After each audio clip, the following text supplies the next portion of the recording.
You're listening to the Public Health Entrepreneurs Podcast with your host, Dr. Charlotte Huntley. Greetings, everyone, and thank you for joining me on this episode. On this podcast, we explore topics of interest for professionals at the intersection of public health and entrepreneurship. My name is Dr. Charlotte Huntley, and I'm thrilled that you've decided to join me on this episode. I'm a public health entrepreneur with over 25 years of experience in healthcare and in public health, and I've helped so many entrepreneurs along the way. I've also been podcasting since 2017. Now, on this topic, on this episode today, I'm going to share with you from the topic of goal setting. I want to share our top tips for setting goals, especially for 2025, as a lot of us are in that mode of wrapping up the current year and preparing to start the new year. You may be listening to this episode already in the new year, and maybe you've already set your goals, or maybe you're thinking about it. So at any rate, I'm going to share our top tips for goal setting for 2025.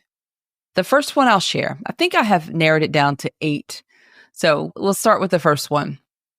And this one is important to be the first one. The first tip is to start with year-end review. So before setting new goals, it's important to take stock in what happened in 2024. Analyze what worked, what didn't, and what you've learned. Consider key metrics, and you have to decide what that is for you and your business. Consider your customer feedback and team performance. This reflection provides you with some really critical information in the context for setting realistic and meaningful goals for the new year. Now, I talked about 4 strategies for year-end business review a couple of weeks ago in episode 69, so be sure to check that out when you have a chance. Build in flexibility. That's number 2. Create an adaptive framework for your goals that allows you to pivot when the market or conditions change. Consider having core goals that remain fixed and flexible goals that can be adjusted based on circumstances. And always include regular reviews or periods to assess and modify as needed. So in our mastermind group program, we are going to do exactly that. We are, at the time that you will hear this episode, I'm looking at my schedule because we record these in advance. So by the time you hear this episode, actually, the very next week, we are planning our strategic goal planning session with our group.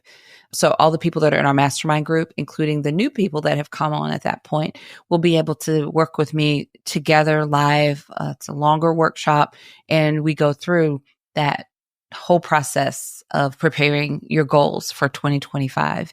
And going into next year, we're going to have our regular checkpoints and review. I'm going to guide that through the mastermind group next year to make sure that people are regularly assessing their goals, both the fixed ones and the flexible ones.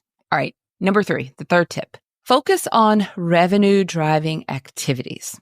So I encourage you to identify core 2 to 3 activities that genuinely move the needle for your business. For many entrepreneurs, this might mean prioritizing high-value client acquisition over less impactful tasks. So it's easy for us, I could go on a tangent here, but it's easy for us to get caught up in things that we really like and that are fun to do, but they may not actually be the activities that move the needle in the business.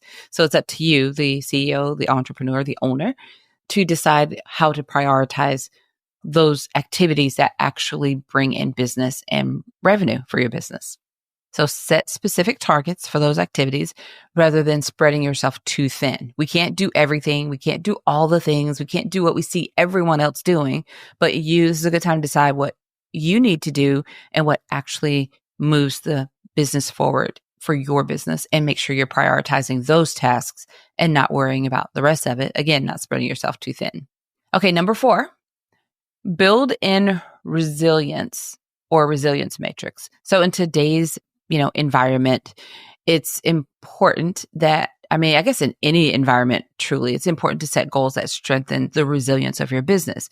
It might mean planning to build a reserve, a cash reserve for maybe a good goal would be 6 months of cash reserve for your business, or diversify your revenue stream, but building some resilience in your business so you have a cushion in case things shift or pivot. And if that scared you to say, 6 months worth of cash reserve, start wherever you are. If you have no reserve, then the idea of just starting any sort of reserve, even if it's a week or two, and then build it up to a month's reserve, and then 2 months and 3 months, and just build yourself up. Don't go from nothing to all of a sudden stressing over trying to get 6 months together. Just start where you are and build some sort of reserve so that you can build in resilience into your business. Have a plan for it. I always talk about growth, and we always hear about growth. And yes, we want to prioritize growth, but I also encourage you to prioritize sustainability. Make sure that you are building a sustainable business. All right, number 5, embrace technology.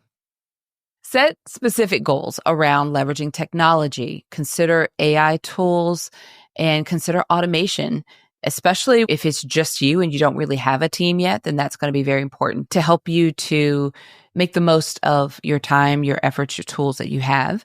So if you do have a team, then it's even more important to maximize automation, any AI that you can take advantage of so that, again, you're keeping a lean team and maximizing everyone's time and effort. You're being very efficient. So there are a lot of ways you can embrace technology, and I encourage you to explore some of those options. All right, number 6, prioritize team development. So if you have employees or contractors that are part of your team, whoever helps you do your business, right?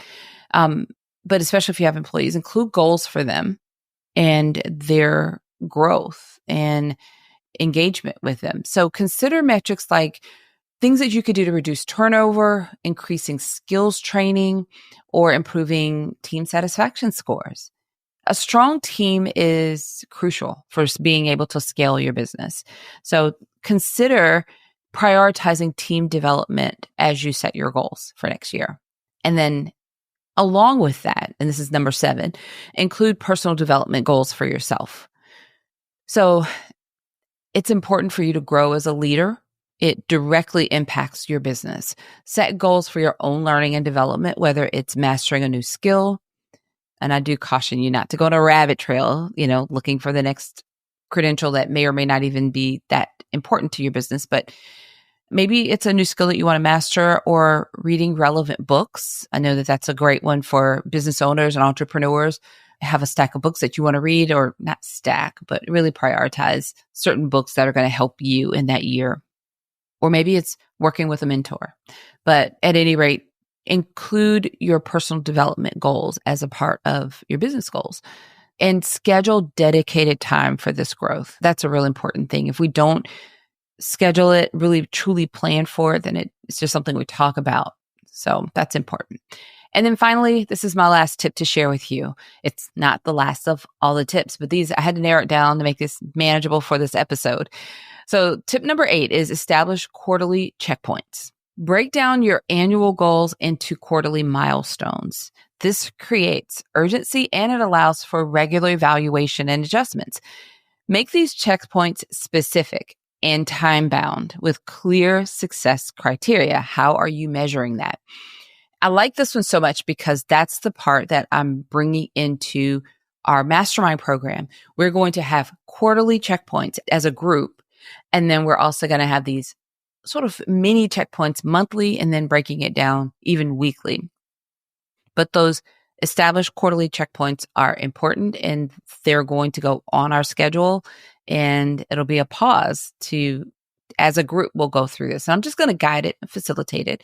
I'm not forcing anybody to participate, but this is the type of stuff that helps you to really accomplish and keep those goals top of mind. I mean, how many times have you started out the new year with a goal, and then by the time you get to the 3rd or 4th month, you don't even remember what the goal was, much less, measuring it and staying on track. And I want to avoid that. I want to help people to really follow and track their goals throughout the year.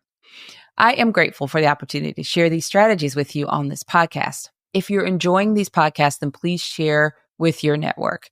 You can easily share directly from the podcast app that you're listening in right now, or you can share our website, which is publichealthentrepreneurs.com. All right, everyone. Until next time, have a fantastic rest of your day. Thank you for listening. Visit publichealthentrepreneurs.com to learn more.